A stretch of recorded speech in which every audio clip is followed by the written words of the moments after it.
Mr.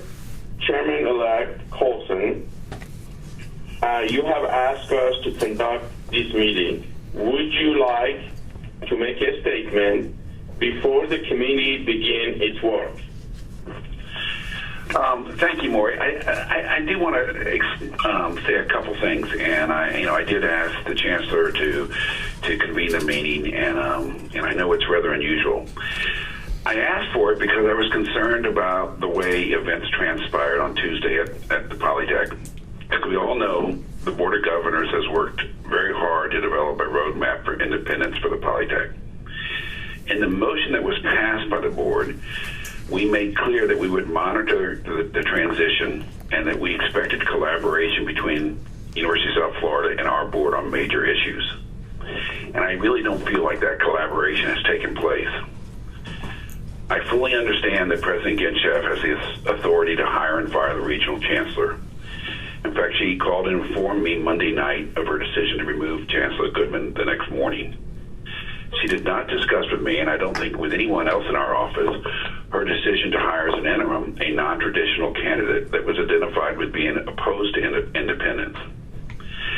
I think we need an understanding with the president about our expectations.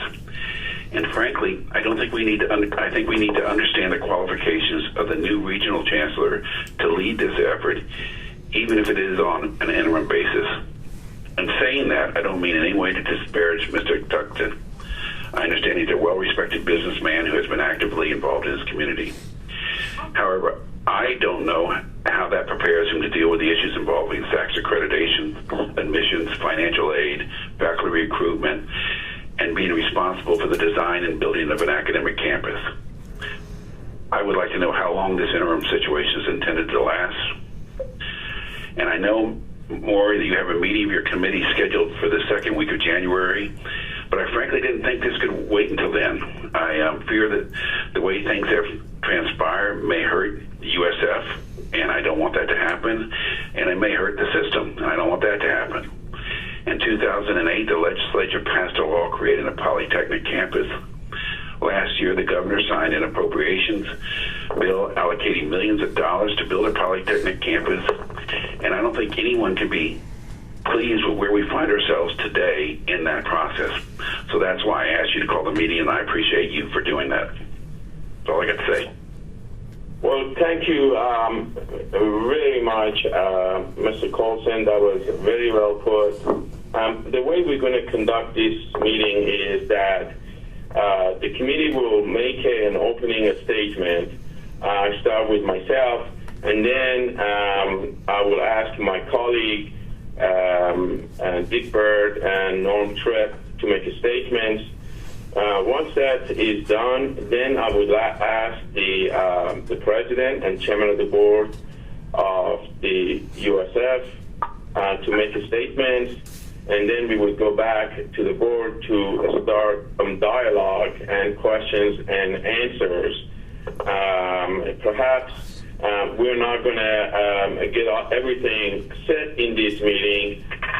This meeting is set for an hour of a dialogue, and then we could have a full hearing and meeting on the 12th of January. And I encourage everyone to show at the meeting because we are very serious at what we do. I do discourage, and I repeat this again, I am extremely displeased for a lady senator calling our chancellor and threatening that if certain committee members of mine said certain things, that they will threatening that they're going to do things, and that is absolutely unacceptable. They can do whatever they want, but you cannot call the night before and threatening us. We are doing a job the best we can for our children, the children of Florida, and we're trying to work with a mandate that is set by the governor of Florida, very specifically wanting us to increase our STEM graduates.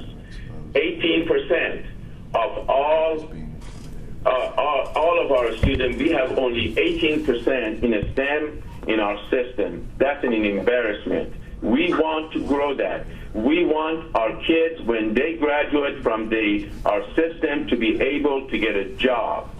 So, with that said, I am starting with my opening statement. Madam President, I am dissatisfied with the action you have taken since our November meeting. Our resolution clearly speaks to collaboration between the Board of Governors and the University of South Florida. You have let go of the person in charge of this process, no matter the reason. One could say he was not loyal to you, and one could say he did a lousy job working the process. I am going to leave that alone because it's your job and we respect that. But then you proceeded to hire Mr. Touchton, whom I have complete respect for his view, whether I agree or disagree, but hired him totally against independence of politics. It is very clear. You mentioned that Mr. Touchstone was against separation before the vote. However, at the same day, the day after, he has mentioned in a newspaper article that he is against, and I read this, he said he is disappointed with our vote. Let me repeat this. He was disappointed with our vote. He continued to say this. It looks like a 3 or 4 year process, and it will be supervised by USF, Touchstone said. And then he goes on to say, I think there will be some changes there. And I do not know what that means. However, it is clear that Mr. Touchton is absolutely against the separation. Now, I do not know that how you decided to hire that, but I think you just wanted to hire someone you trusted 100% that is on your side, disregarding how independent or qualified the person is.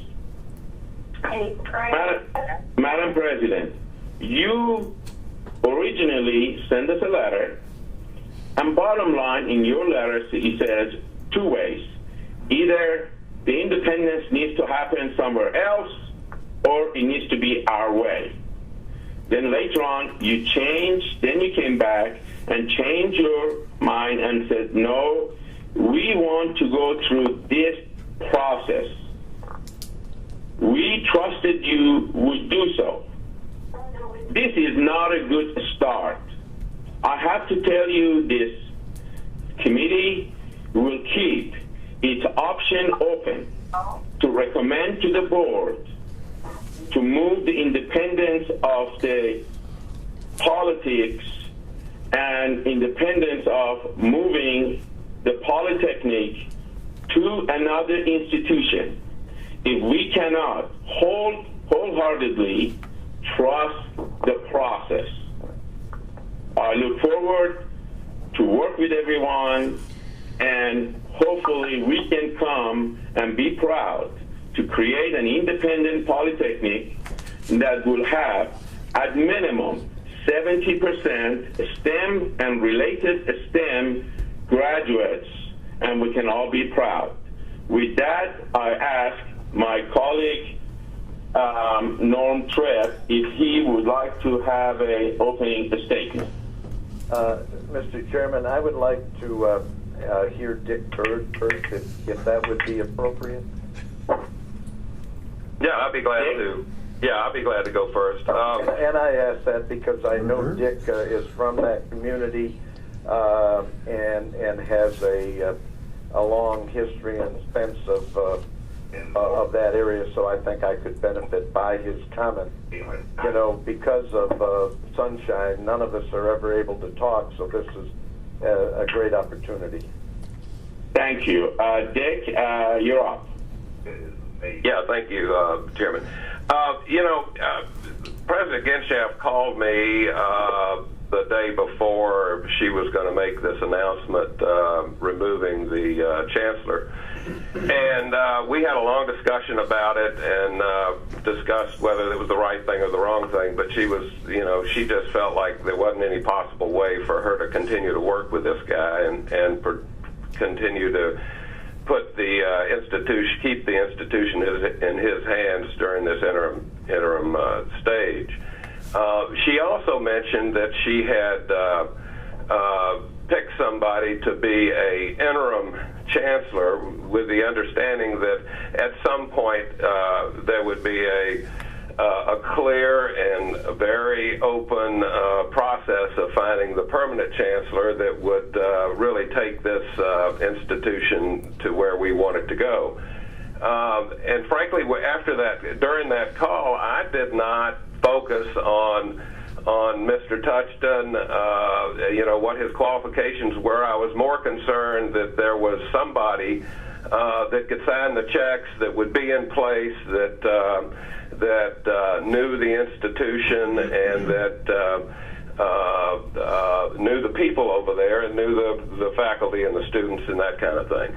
So I was not at all worried about Mr. Touchton, nor did I consider at the time that there would be some political ramifications from this, because I frankly felt like whoever it was would be hard to satisfy, the political questions that are involved. So frankly, I didn't think about the Touchton decision, and I have talked to him, and I'm looking forward to him visiting with us on this call so he can explain, what his view is going forward.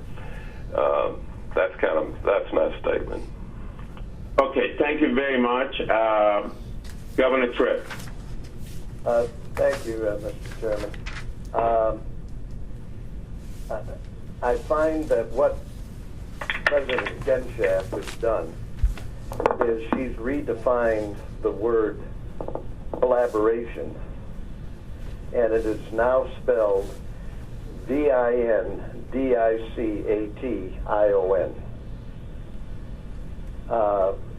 Collaboration is not a phone call to me when I'm having dinner at 8:30 at night in a restaurant and telling me that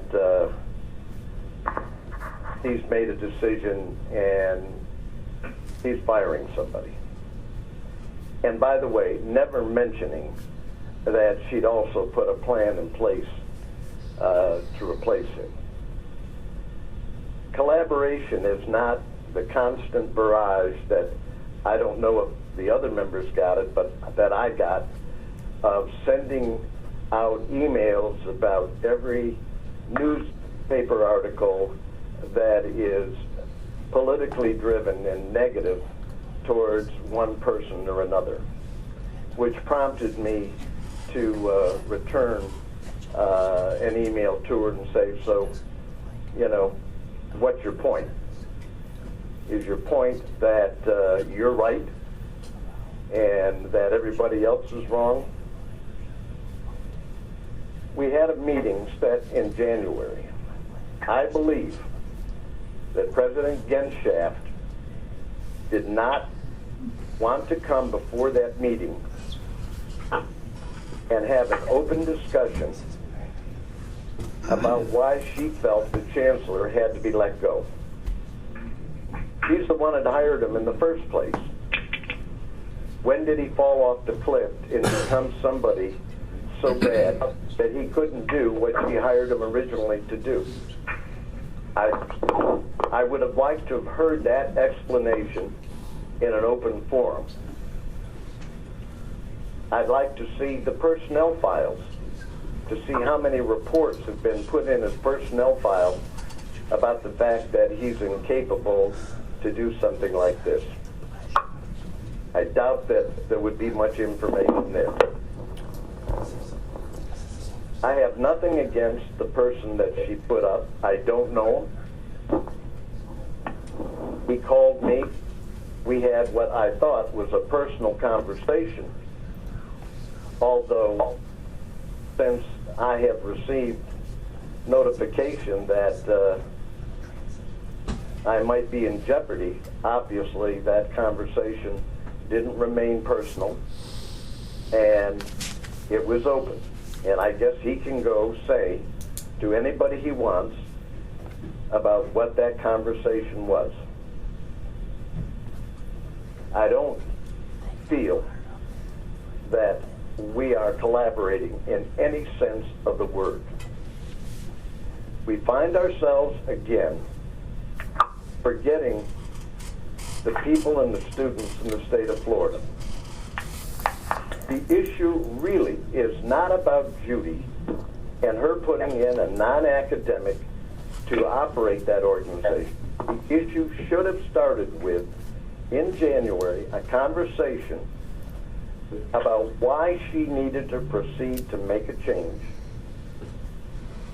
What kind of person should go in there so that we can make sure the students in that institution are fully protected, their degrees are honored, and that everything that needs to be done to give them the quality education that they're deserving is there.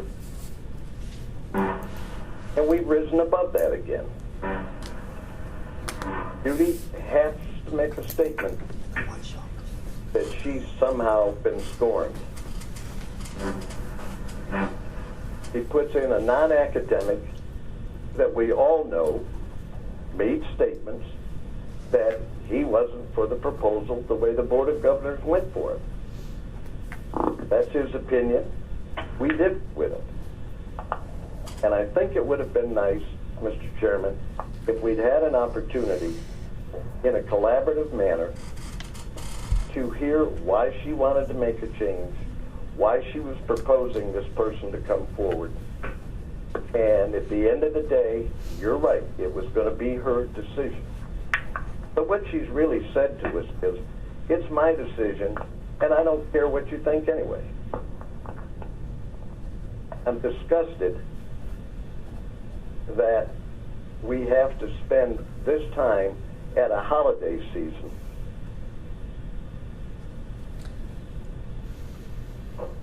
to do the people's business.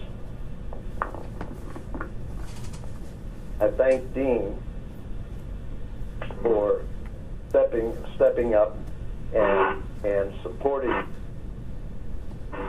this proposal for a Polytech, because I intend, and I believe the other members of the committee intend, that at the end of the day, there will be a Polytech. Politics aside, we will cause this to happen, and the students in this state will benefit. I told Judy, if she believes she can't find 200 to 300 students who want a Polytech education to apply to this school in the next semester, then she's not doing her job. There are thousands of students applying to our universities throughout this state, many of them with good qualifications, and they're being denied access because there are not enough spots for them. I know that we can put together a program to make this happen. But instead, my view is Judy has chosen to send a message out. Governor, can you stop for a second? Yes. A person on the phone that is talking to somebody else, please mute your phone. We have a conversation going here. I apologize, Governor. Go ahead. Thank you. So, I believe that we're taking our eye off the ball again. I don't have any more to say. I will support the actions of this committee and of this chairman, and thank you for the opportunity. Thank you very much. One more time, please. We went to that. People that are talking on the phone with others, we are hearing you. Please mute your phone by pushing *6. Push *6 for muting. Now, with that, I would like to turn it over to Chairman John Ramel and President Judy Genkath. You can start, whoever wants to go first. Oh, okay. Right. Well, I would be happy to start. Is that okay, Trustee Ramel? Yes, it is. Go ahead.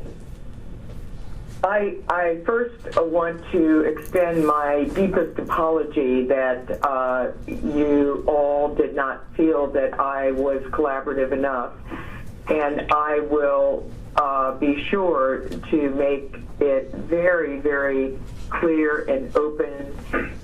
I can tell you that I did speak to everyone at length, as you mentioned, and as Governor Beard had mentioned, I did talk about the interim regional chancellor.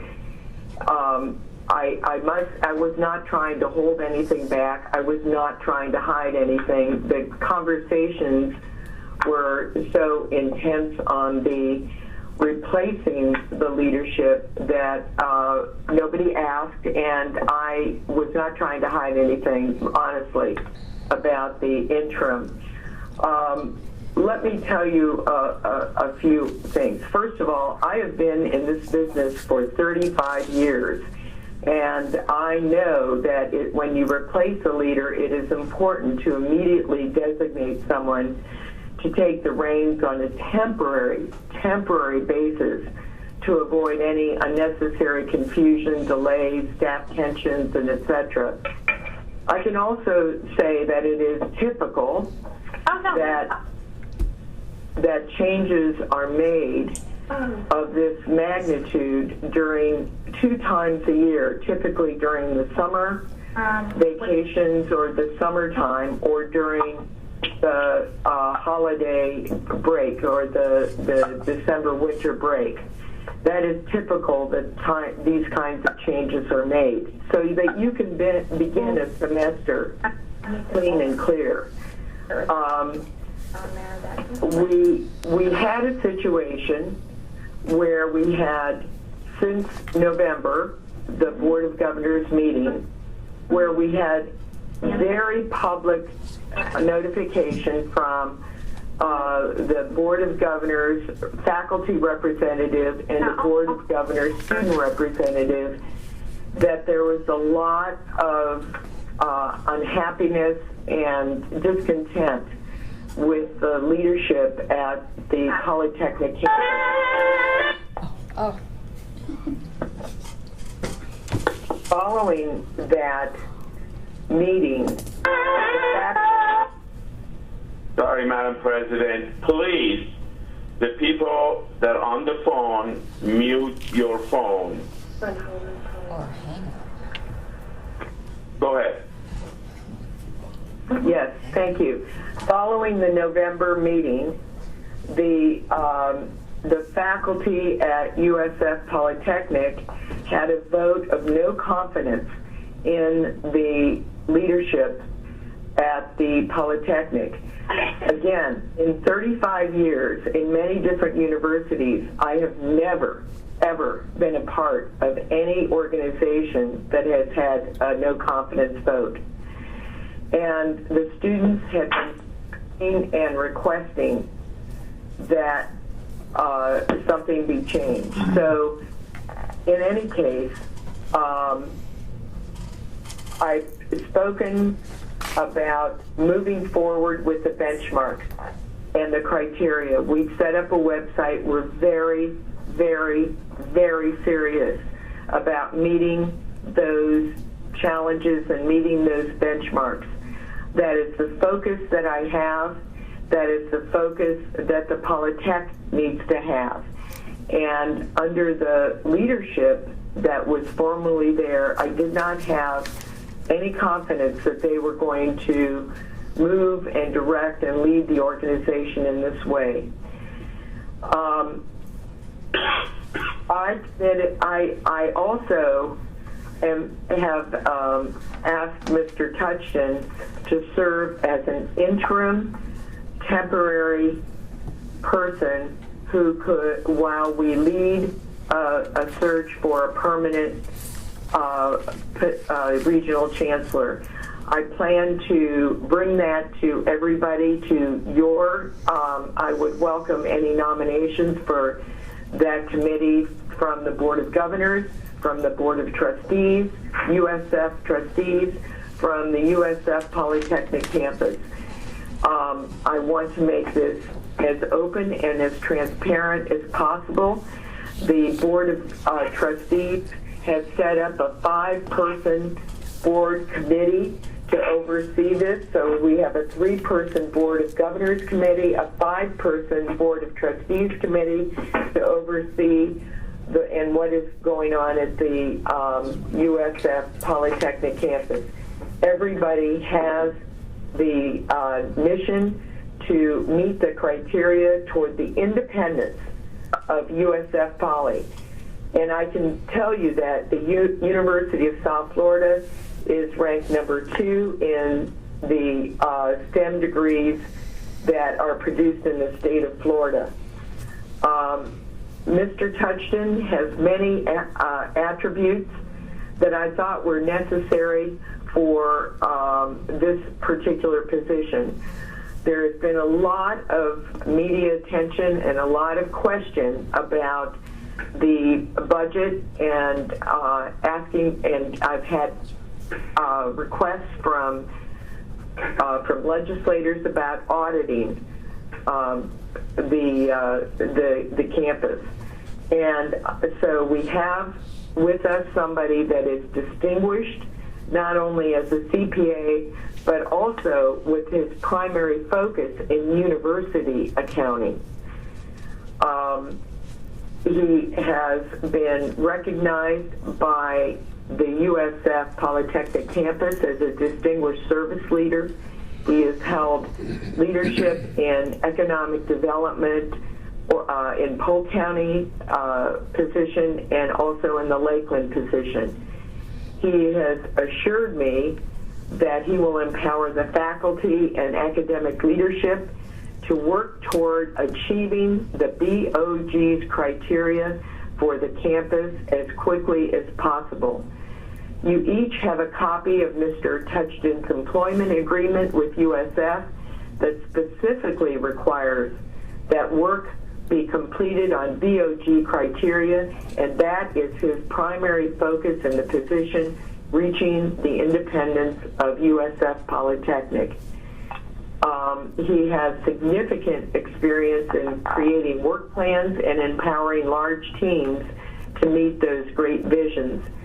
And again, this is a temporary position, but as Governor Beard has requested, I will let Mr. Touchton elaborate on his experiences. Thank you, Governors. This is David Touchton, and I really, really appreciate the opportunity to address you today. When Dr. Genshaft approached me and asked me to consider the temporary assignment, and I emphasized temporary, I was not looking for a job, I jumped at the opportunity for 3 reasons. First, I care very deeply about education in our state because I am convinced that the engine of our state's economic development is education, and it is the foundation. And we should be doing everything we can to promote and advance higher education opportunities for our citizens. I think I've demonstrated my personal commitment through numerous volunteer roles I've taken throughout my professional life, and even including serving on the Foundation, USF Foundation Board. I'm 68 years old. I'm deeply committed to our community. I have served in many roles. I've chaired the Lakeland Vision Project, the Polk Vision Project. The Lakeland Vision Project is in its 15th year. It has been revisioned. It is a process of obtaining goals through adopting strategies, and it fits very much with what the Board of Governors has given us. And I feel the success and the quality of life of my home community is of utmost importance. I care about the University of South Florida. I've been involved in campus since they broke ground in Polk County in 1988. I have 4 family members, including myself, who have attended the university and graduated. I believe that the USF Poly is probably the most significant economic development impact that we will ever see, and that has been verified by an economic impact study sanctioned by Polk County and conducted by economist Gordon Kettle. But governors, if you live where I do, you know that this new USF campus that once united and excited our community has now unfortunately divided us. And I can assure you, governors, that everyone I've spoken to in Polk County, including me, is thrilled to someday soon have our own local Polytechnic independent state university.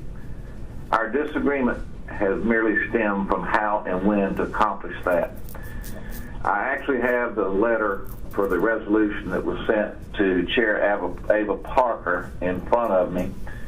And would you read it and give me a break? I'm going to ask Michael Hogue to read the transmittal letter, and maybe this will tell you my position. This was signed by David M. Touchton to Ms. Ava Parker. Dear Chair Parker, please find enclosed a resolution signed by 214 prominent citizens that respectfully requests that the Board of Governors of the State University System vote to delay a vote on the separation of USF Polytechnic from USF for at least a year, and that in the interim the university system conduct a thorough, objective, public, fact-based analysis of the issues and impacts to support a rational future decision that is best for both schools and for all concerned parties. We feel that the issue of separation is being politically driven and is not in the best interest of education for our county and our region, especially in this time of economic turmoil. And then the signatures are attached. Thank you for getting me a little break there. There are many of us, myself included, who believe that immediate independence from USF in November with no concrete plan to guide us was a mistake, potentially an extremely costly mistake that could have at best set us back and at worst jeopardize the entire future of this campus that's so important to our state and our county. So I have to say, and I told him just yesterday, thank you, Tripp. It took me a little while to absorb it, and once it was printed, I looked at the benchmarks, and they're excellent. That is the study, and that is the guide, and I believe that it's achievable. Thank you, Board of Governors, for setting our collective sights on a clear goal. Someday soon, Polk County will be the home to Florida's 12th state university, but in accomplishing that goal, your plan, your criteria, ensures that no student goes unserved, no question goes unanswered, no faculty member is disenfranchised, and no gap in service is felt as our citizens. So I can tell you today, unequivocally, that I support the Board of Governors' plan for USF Poly. It is my intention to carry out and meet as quickly as possible the thresholds your board has laid out for us, and I've already started those meetings. President Genschaft has made it abundantly clear to me that it is her expectation that meeting the Board of Governors criteria should be my primary focus in this position, and I would not have accepted this position if I had any doubts that I would be unable to accomplish those goals. I expect it to be evaluated by her, by the Board of Governors, and most importantly to me, by my community, and on our campus progress towards meeting the Board of Governors criteria. It needs to be expeditiously and transparent and collaborative. I have been a CPA for 46 years, and my specialty in college and university accounting. I've served as CEO of many oil companies and public organizations, and I've taken over several distressed companies and put them back on a path to prosperity. But I also know my limitations. I am not a university president on a permanent basis, and I have no desire to be one. I am only here to use the experience I've acquired, not sit on the runway, but keep us moving, to provide stability and leadership on an interim basis to an institution and a community that I care about above almost all else. President Genshaft and I agreed before I accepted this role that it is the best interest of everyone involved that a search become immediately for a permanent qualified individual to take over as regional chancellor on a permanent basis. When a new permanent academic leader is chosen through a process that Dr. Genshaft just covered, I will happily step aside and turn over to her a campus of faculty and students resolved to success, committed to the Polytechnic vision, and on a path to independence that this board, our state, and Polk County will be proud of. Again, thank you for this opportunity to speak. Thank you. President Genshaft, back to you. Do you have more comments to add? Well, I thank you for this opportunity, and again, I apologize for the feelings that the collaboration were less than complete. I resoundingly know and hear, and I will make every effort in every way to make sure that all moves are open, transparent, and fully vetted through the Board of Trustees Committee, the Board of Governors Committee. And I would like Board Chair Ramil to follow me, if that's okay with you. Yes. Mr. Chairman, Ramil, you're up, sir. Chair Husseini and Chair Colson, thank you very much. I guess I would start by saying the dissatisfaction that was expressed earlier at President Genshaft, you ought to direct some of that dissatisfaction at me as well. I support the moves that were made, and as I think about my 12 years as being a university trustee, I was one of the inaugural trustees. Have worked with the university and the Board of Governors for those 12 years on numerous occasions that have required collaborations, not only our university, but other universities with the Board of Governors. And they have been many successful ones.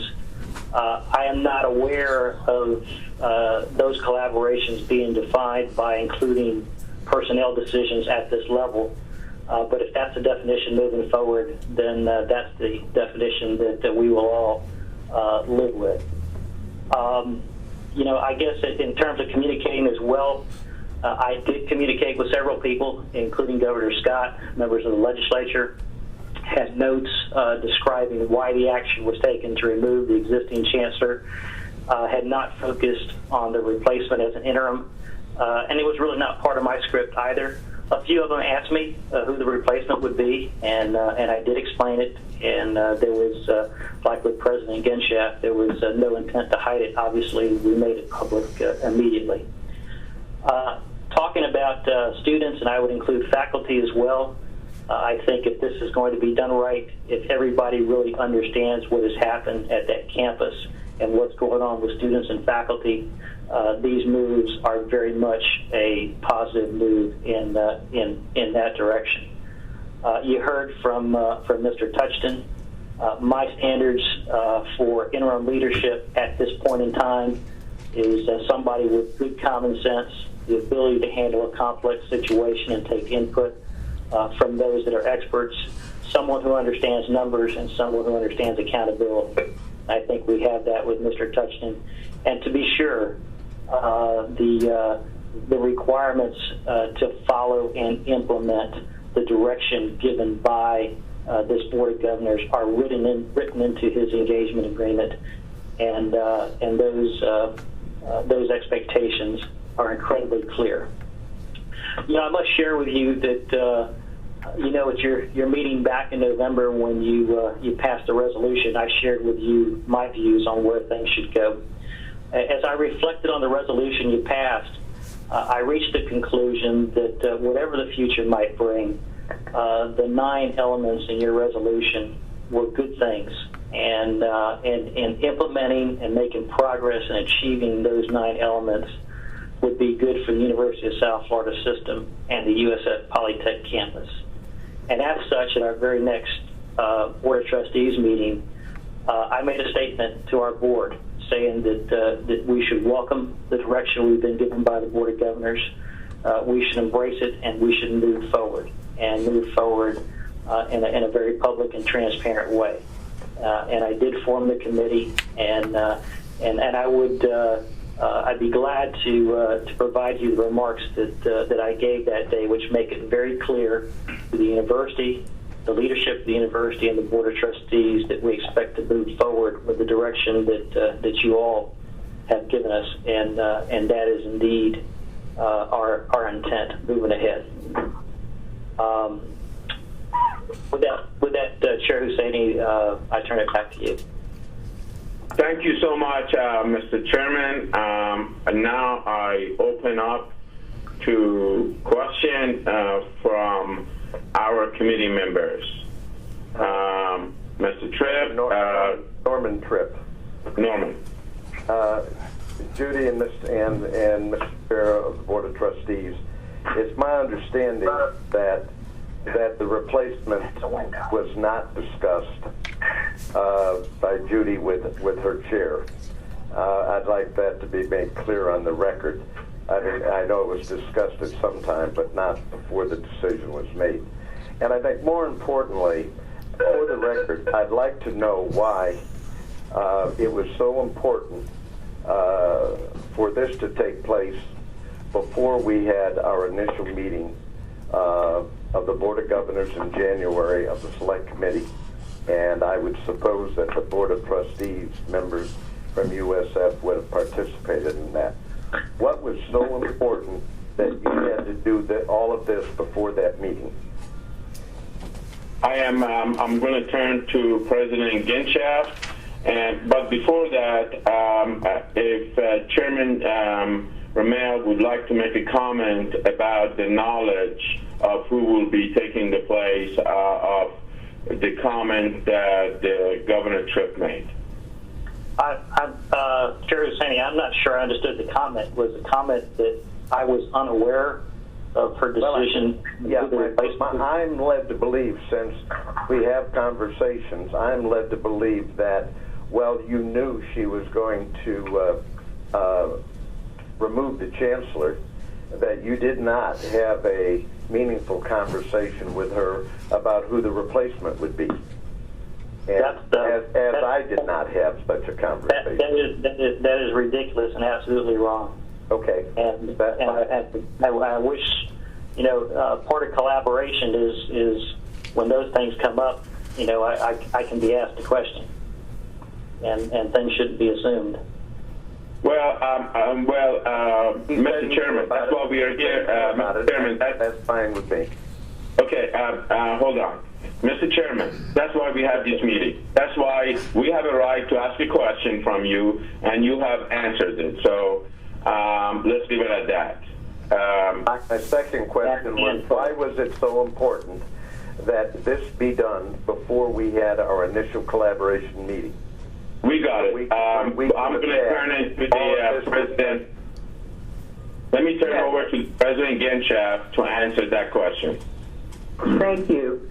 It is very important when you have a semester calendar that large decisions that affect faculty and students and staff be made in between semesters. You want to start the new semester off with a consistent open leadership. Now, this is what I said.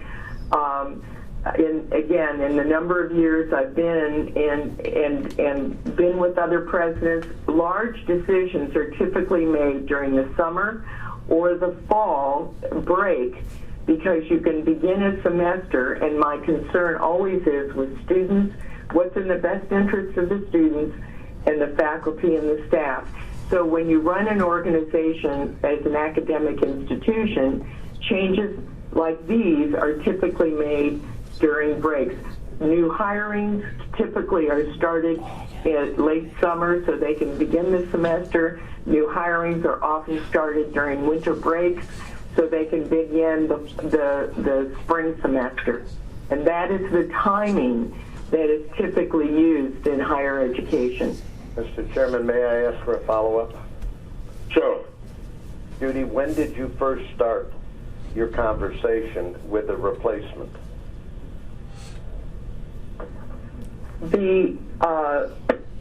I really believe that personnel matters are not something that need to come before everyone. However, what was very, very significant for me was the fact that the faculty had a vote of no confidence. That was dramatic. And then there were issues that students were having that were undeniably important. And it became very apparent that we weren't moving forward toward the benchmarks. Thank you, Mr. Okay. Next question. Chairman Husseini, it's Dick Beard. I've got a couple of questions, and I'd like to make a statement. I don't think this committee should be in the hiring and firing business. I think we need to get the input, but it's certainly not our job to hire and fire. That's certainly the president's job, and I just think second-guessing all this at this point in time is not very productive. So I wanted to make that statement. And then secondly, I've got two questions. First of all, I'd like to know what the timeline is and what you're thinking about as far as, and you did mention this earlier, but I think it's important on going forward. What's the timeline on looking for, and how do you plan on looking for the new permanent chancellor, and how are you going to do that? That's the first question. And secondly, Mr. Chairman, I think it's important that we as a committee get from USF a timeline that relates to how long it's going to take to meet the criteria that we've set out, so that we know we have something that we can judge whether they're making the right kind of progress as we go down the road. And this is a little beyond the discussion we're having today, but I do think it's important that we can look at where they are against a timeline that's been established and agreed to by both us and USF and the whole group. So that's my two questions, and I don't know who ought to answer them. Let me just answer that.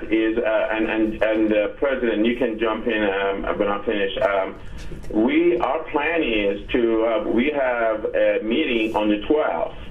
And our understanding, the president and the chancellor are going to come in with full report to us about the process. Am I correct, President Genchak? Yes, and thank you for asking that question. We return from the holiday break on January 3rd. January 3rd, I would like to have, or even now, any nominations for people that that you believe should serve on the search committee from, again, the USF Board of Trustees, the Board of Governors, the Polytech campus. I would be happy to vet those nominees with the oversight committees. I would recommend that we hire a search firm so that this can be done as quickly and expeditiously as possible. If there are search firms that work in these areas that all of the state university system institutions use, we can either have an RFP put out or I am totally open, and I want this to be transparent, but I want this to go very quickly. And so I'm ready to move on January 3rd with full collaboration. And I would ask for the second part of the question for our chair of the Oversight Committee, Trustee Brian Lamb, who is also president of Fifth Third Bank, to make some comments. Good morning. Thank you, Madam President and Chair Hassani. My name is Brian Lamb. I've been asked by our chairman of our Board of Trustees to lead the Oversight Committee for the Polytech campus. A couple of things I'd like to highlight in line with the questions that were asked. Specifically, one of the things in the roles of our Oversight Committee is really to focus on the governance, the transparency, and improved collaboration as we make decisions and track towards the progress of the benchmarks that the Board of Governors set forth. Make no mistake, without a doubt, our core focus is achieving the benchmarks. You've got my commitment as well as the rest of the committee's commitment, and David Touchton, around that's what we're solving for in this process. With regards to a very important decision, which will be the permanent replacement for the regional chancellor position, that will be an open process, and there's a couple of things that we're thinking about there. Number one, as our president mentioned, we're looking for recommendations for not just the search committee, but any feedback around the search firm that will be involved to help accelerate the process.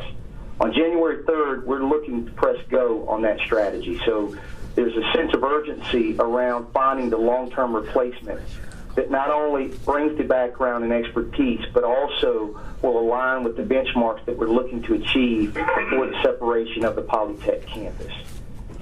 The roles and responsibilities of the Oversight Committee that was set forth and established by our Board of Trustees is a couple of things. We are primarily focused on just governance. There's a couple of key criteria we want to make sure that we pay particular attention to, which are accreditation and the facilities, and obviously the enrollment mix that we're solving for in the criteria. All of the criteria are extremely important. There are a few that are clearly a priority for ours, and when we're there on January 12th in Orlando, we will be prepared to provide you a comprehensive update and have a robust discussion around our progress, and Governor Beard, particularly the timelines that should be not only measurable, but we can point to them for periodic updates for both the Board of Governors Oversight Committee, our Board of Trustees, as well as our local board on the Polytech campus. Right. And let me articulate that just clearly, and then I'll stop, is not only will we be able to talk about the timelines, also our commitment is to talk about periodic transparent updates so that you feel like you are up to speed as we track towards the benchmarks on a regular basis. Thank you very much. We're getting very close to the end of this session. Is there any other questions from our committee members? If not, Chair Hussaini. Yeah. Yes. Mr. Chairman, this is Ava Parker, and I just did not know if I would have an opportunity to stay on throughout the entire time you've allotted for your call, but I would like to just take a moment to thank you and to thank Chair-elect Colson and also the members of your committee for acting swiftly and coming together when you thought that there was an issue that we could not wait until January to address. I think that the leadership that you and our Chair-elect have shown in this, and Governor Tripp and Governor Beard, certainly have confirmed for me that we have the right members of our board steering the process.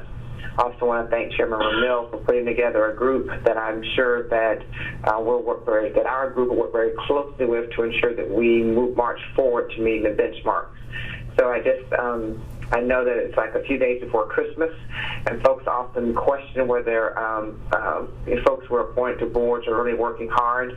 I want to remind people that members of the Board of Governors and members of the local boards of trustees are volunteers, and the fact that they have this level of commitment to getting this done is a good statement and a good representation of folks we have serving for us on behalf of the citizens of the state of Florida. So I just want to say thank you so much for your service, and I'm looking forward to the meeting in January, and I'm looking forward to working very closely with Dr. Genshaft to moving forward with the 12th University for the state of Florida. Thank you so much, Madam Chairwoman. We really appreciate it. We appreciate all what you've done for our board in the last 2 years to get us to this level. And I also like to make a comment to Chairman Ramel. Mr. Chairman, I want to be very clear with you. I appreciate everything you've done, but I want to be extremely clear with you that I, as the chairman of this committee, and our members, now I may be outvoted. However, I will tell you as the chair of this committee, I am extremely interested that how this process happened, who will be there, how it would be, what the process we take to have the new person in place. We are extremely interested. I want to be out loud, very clear to you. I hope you do not dismiss it, that we should not be involved in the process of the election. I want to make it very clear to you, as I mentioned to you, Mr. Chairman, and I'll mention it to you again, as I mentioned to the President, we are extremely displeased the way this thing went. As I have mentioned to start, Mr. Touchstone, which I absolutely I respect, and the leader of the community. However, he was very clear after the vote was taken that he said that he was disappointed with our vote.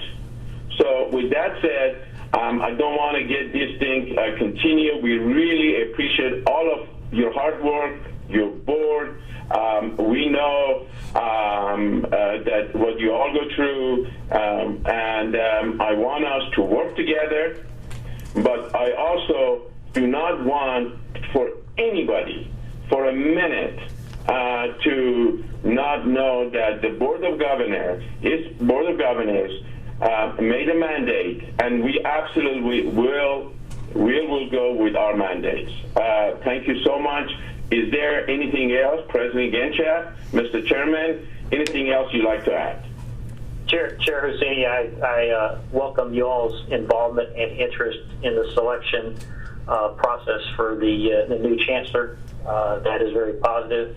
And I just want to point out that with Trustee Lamb as our chair overseeing this, Trustee Lamb also chairs our Academic and Campus Environment Committee, so he is our expert on our board on matters related to academics and accreditation, as well as campus development. So we have our best on it. Thank you, sir. Madam President, are we all set? Yes. And, yes. Again, I will apologize for the members not feeling as though I had collaborated properly. I will do so, and you have my commitment that there will be a completely transparent, open process, and my commitment that we are moving to fulfill the goals for an independent polytechnic. Thank you so much. I want just to one last time remind everybody we have the life of our children, the state of Florida, and this country. These children are whom they're going to forward this country to greatness and keep us being a great country. With that said, I wish everyone happy holiday and look forward to see everybody on the 12th at 10 o'clock at the University of Central Florida. Happy holidays, everybody. Happy holidays. Mikey, do we have anything else to add to need to do with the committee? Not that I'm aware of. If none, we are adjourned. Thank you so much. Thank you. Very well. Bye. We should probably have AG people here. Guess he just let nothing.